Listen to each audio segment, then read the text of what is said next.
மத்தேயு 14:23. அவர் ஜனங்களை அனுப்பிவிட்ட பின்பு தனித்து ஜெபம் பண்ண ஒரு மலையின் மேல் ஏறி சாயங்காலமான போது அங்கே தனிமையாய் இருந்தார். இங்க மத்தேயு 14:13 வாசிக்கும் போது இயேசு அதை கேட்டு அவிடம் விட்டு படவில் ஏறி வனாந்திரமான ஒரு இடத்திற்கு தனியே போனார்.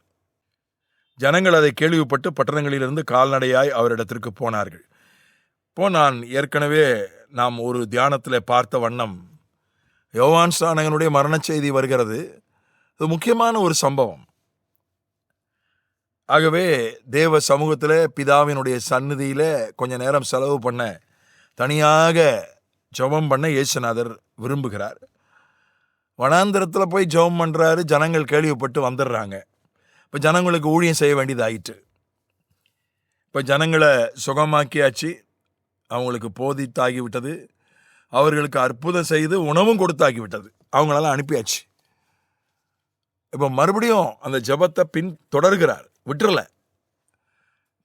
நான் வனாந்திரத்துக்கு வந்தேன், நான் முயற்சி எடுத்தேன், இந்த முயற்சியில் வெற்றி பெறலை, கொஞ்சம் தான் ஜெபம் பண்ணேன், அதுக்குள்ளே ஜனங்க வந்துட்டாங்க அப்படின்னு விட்டுறல. சீஷர்களெல்லாம் அவர் அனுப்பினதுக்குனுடைய காரணம், துரிதப்படுத்தினதுனுடைய காரணத்தில் ஒரு காரணம், இதுவும் ஒரு காரணம். ஏன்னா அந்த தனி ஜெபத்தை தொடரணும். வனாந்திரத்தில் இருந்தால் மறுபடியும் யாராவது வந்துடுவாங்க. இந்த 5000 குடும்பமும் போய் அங்கே தான் இயேசுநாதரை பார்த்தோம், அப்பவும் மீனும் கொடுத்தாருன்னா மறுபடியும் இன்னொரு 10,000 பேர் வந்துடுவாங்க. அதனால் இடத்த மாற்றணும், தனி ஜெபத்தை விட்டுறக்கூடாதுன்றதுக்காக மலைக்கு மேலே ஏறுறார். மலைக்கு மேலே ஏறி அங்கே அவர் தனிமையாக இருந்தார் என்று சொல்லப்பட்டிருக்கிறது. இந்த தனி ஜெபத்திற்கு ஏதோ உட்கார்ற இடத்துல இருந்து நம்ம ஜெபம் பண்ணுறது, இருக்கிற இடத்துல ஜெபம் பண்ணுறது அப்படின்றது அது சுலபமான விஷயம் என்று நினைக்கிறோம். சில நேரங்களில் அது சுலபமாக இருக்கிறது. இருக்கிற இடத்துல நம்ம ஜெபிக்க முடியுது, தொந்தரவு இல்லாமல் ஜெபிக்க முடியுது. ஆனால் சில நேரங்களில் தனி ஜெபம் அது மிக ஒரு கஷ்டமான விஷயமாய் மாறிடும். ஏன்னா ஏதாவது தடை வந்துக்கிட்டே இருக்கும். இந்த இடத்துல தொந்தரவு வரும், அந்த நேரத்தில் தொந்தரவு வரும். அதுக்காக சோர்ந்து போயிடக்கூடாது. தனி ஜெபத்தில் பலர் தோல்வி அடைவதற்கு காரணம் இதுதான்.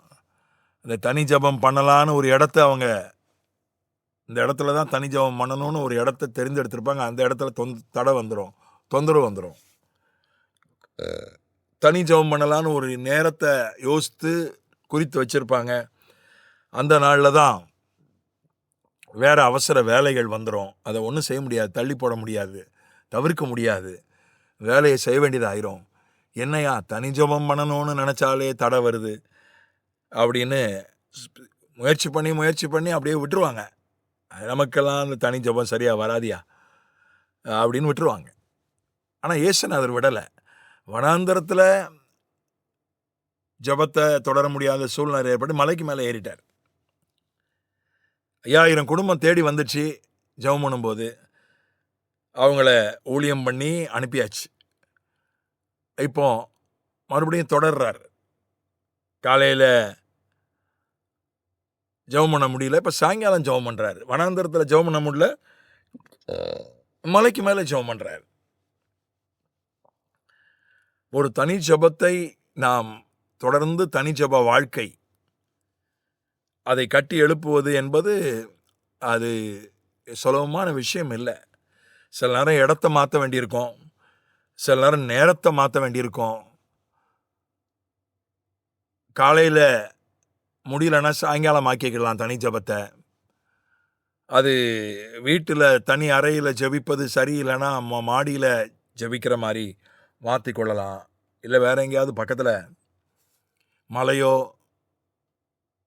பூங்காவோ ஆத்தங்கரையோ குளத்தங்கரையோ ஏதோ ஒன்று, கடற்கரையோ எங்கேயோ ஒரு இடத்த, ஆலயமோ.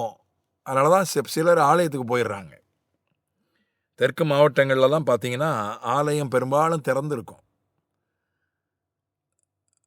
ஒருவேளை அந்த ஆலயத்தின் கட்டடத்தை பூட்டினாலும் கூட அந்த ஆலய காம்பவுண்டை பெரும்பாலும் தெற்கு மாவட்டங்களில் பூட்ட மாட்டாங்க, பகல் நேரத்தில் பூட்ட மாட்டாங்க.